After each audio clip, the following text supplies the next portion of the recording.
Okay, welcome to lesson 94, two-step word problems. We have started into two-step word problems and we will get even more into thinking and how we process when we see math problems. One thing that I like about word problems is it's a way of taking information, seeing a problem, and coming up with an answer. I love math because it gives you kind of a way to think when you see problems. One of the first things that I like to do when I have a word problem is write down my information and write down what it is that I'm looking for. What answer am I seeking? I'll show you on this first example. Our first example is we have some information, but we don't have all of it, and we need to come figure it out. Example 1 says that Jim is 5 years older than Allie. Allie is 2 years younger than Bianca. And then we give our final piece of information. Bianca is 9 years old. So I outline what steps I need to take. The first thing I need to do is I need to find Allie's age. Because if I can find Allie's age, then I know that I'll be able to find Jim's age. And that will lead us to our second of finding Jim's age, which is our big goal. So here we go. If Bianca is 9 and Allie is 2 years younger, then I know that Allie is 9 years minus 2 years. She's got to be 7 years old. And if Jim is 5 years older than Allie, then I know that 5 plus 7 years is going to equal 12 years.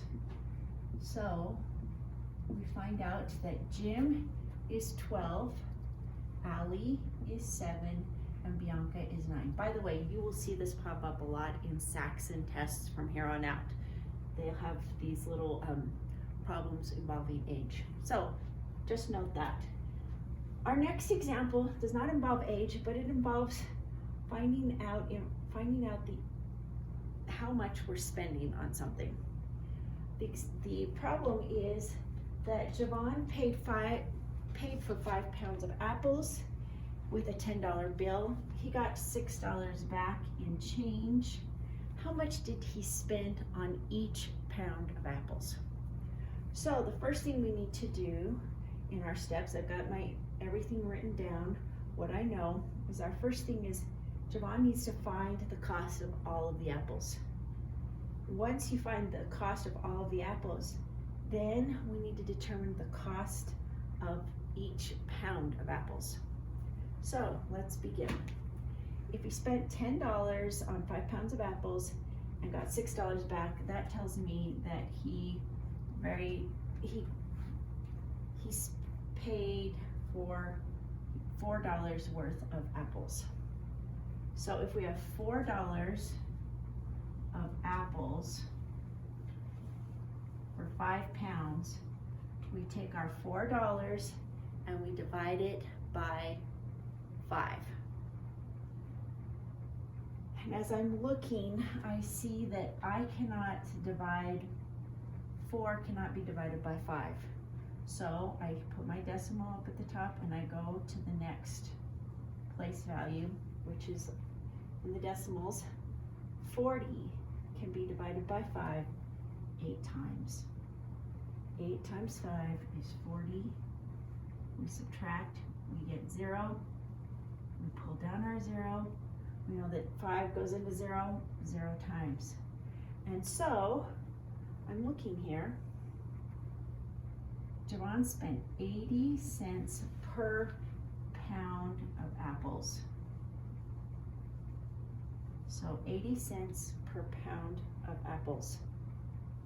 Our final example is a two-step problem involving an equation.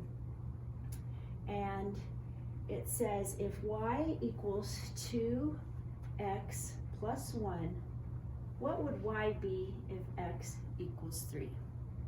I love this because this is pretty straightforward. All we have to do is plug in 3 in place of the x. So let's do this. So we're going to say y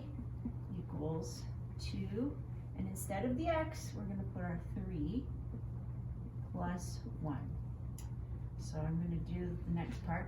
Y times, well, we say 2 times 3 is 6 plus 1. And we finally add this all up, and that gives us our value for y equaling 7. So when x is 3, y will be 7. I hope that you start thinking how you can organize your information, how you can put it so that it makes it understandable to you, and also have a clear vision of what is needed as you are solving. I will join you at the practice set.